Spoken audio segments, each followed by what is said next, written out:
একটা সময় ছিল যখন ভালো অভিনয়ের কথা আসলেই নওয়াজুদ্দিন সিদ্দিকীর কথা সবাই মনে করত। সবাই এটাই ভাবতো যে তার মতো অভিনয় করা কারো পক্ষে সম্ভব নয়। কিন্তু সেই সেম ঘটনা ঘটে গেল নওয়াজুদ্দিন সিদ্দিকীর সঙ্গে। সেই অতিরিক্ত সিনেমা করার লোভ, যার ফলে অভিনয়ের কোয়ালিটি আস্তে আস্তে একদমই কিন্তু নিম্নমানের হয়ে গেছে, যার ফলে নওয়াজুদ্দিন সিদ্দিকীর দিক থেকে দর্শক কিন্তু একেবারেই মুখ ফিরিয়ে নিয়েছেন। কিন্তু দেরি হলেও নওয়াজুদ্দিন সিদ্দিকী আবার ফিরে এসেছেন তার সাসপেন্স থ্রিলার সিনেমা নিয়ে, যার নাম হলো অদ্ভুত।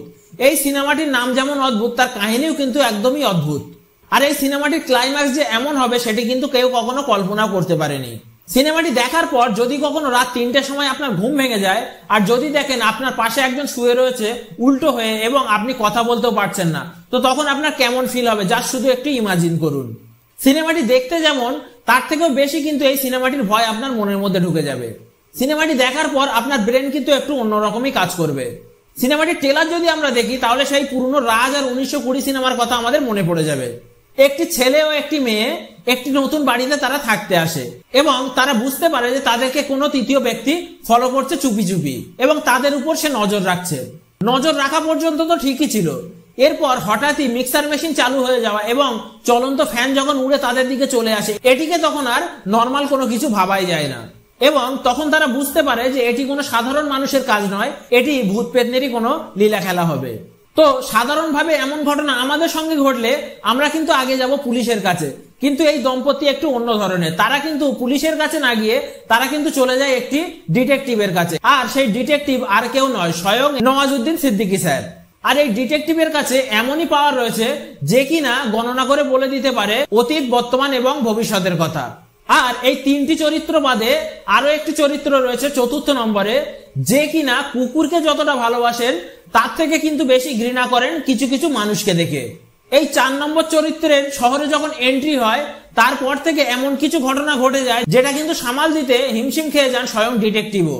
ভূত তো ছোটখাটো জিনিস, এমন শয়তানের জন্ম হয়েছে পৃথিবীতে যার কোনো কুল কিনারাই নেই। সিনেমাটি দেখতে বসলে উঠতে মন চাইবে না। আর সিনেমাটির ক্লাইম্যাক্স সত্যিই অদ্ভুত, যেমনটি তার নাম। সিনেমাটিতে খুব বেশি ভূতের সিন দেওয়ার চেষ্টা করা হয়নি, কিন্তু এমন কিছু সিন দেওয়া হয়েছে যেটি দেখার পর আপনি রাতের বেলা ঘরের বাইরে বার হতে সাহস পাবেন না। আর যদিও আপনি সাহস করে ঘরের বাইরে বার হন তাহলে কিন্তু আপনার ব্রেনের মধ্যে অন্যরকম কিছুই কাজ করবে। সিনেমাটিকে ভৌতিক না ভেবে থ্রিলার হিসেবে দেখলেই আমার মনে হয় বেটার হবে। সিনেমাটির সব থেকে বড় প্লাস পয়েন্ট হলো সিনেমাটির কাহিনী। এমন কাহিনী কিন্তু হরর সিনেমাতে দেখা যায় না।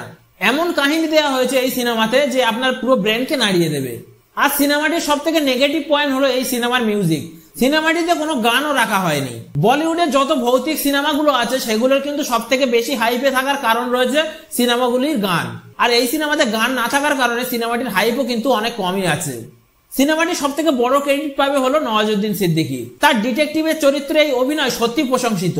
পুরো সিনেমাতে কোনো হাসি তামাশা নেই, পুরো সিরিয়াস মুডে কিন্তু অভিনয় করেছেন নওয়াজুদ্দিন সিদ্দিকী। আর তার বেশ কিছু ডায়লগও রয়েছে এই সিনেমাতে ভালো ভালো।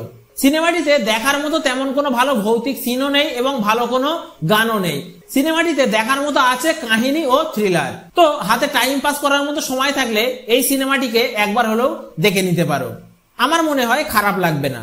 তবে একটা জিনিস বলতে পারি, সিনেমাটিতে এমন ক্লাইম্যাক্স দেওয়া হয়েছে, ক্লাইম্যাক্স দেখে 2-3 দিন পর্যন্ত তোমাদের ব্রেন অন্যরকমই কাজ করবে, যেটি দেখে তোমাদেরকে একদম অন্যরকম ফিলিংসই আসবে।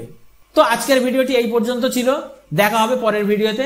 ভিডিওটিতে যদি কিছু ভালো লেগে থাকে বা আমাকে যদি কোনো প্রশ্ন করার থাকে তাহলে আমাকে কমেন্ট করতেই পারো। ধন্যবাদ।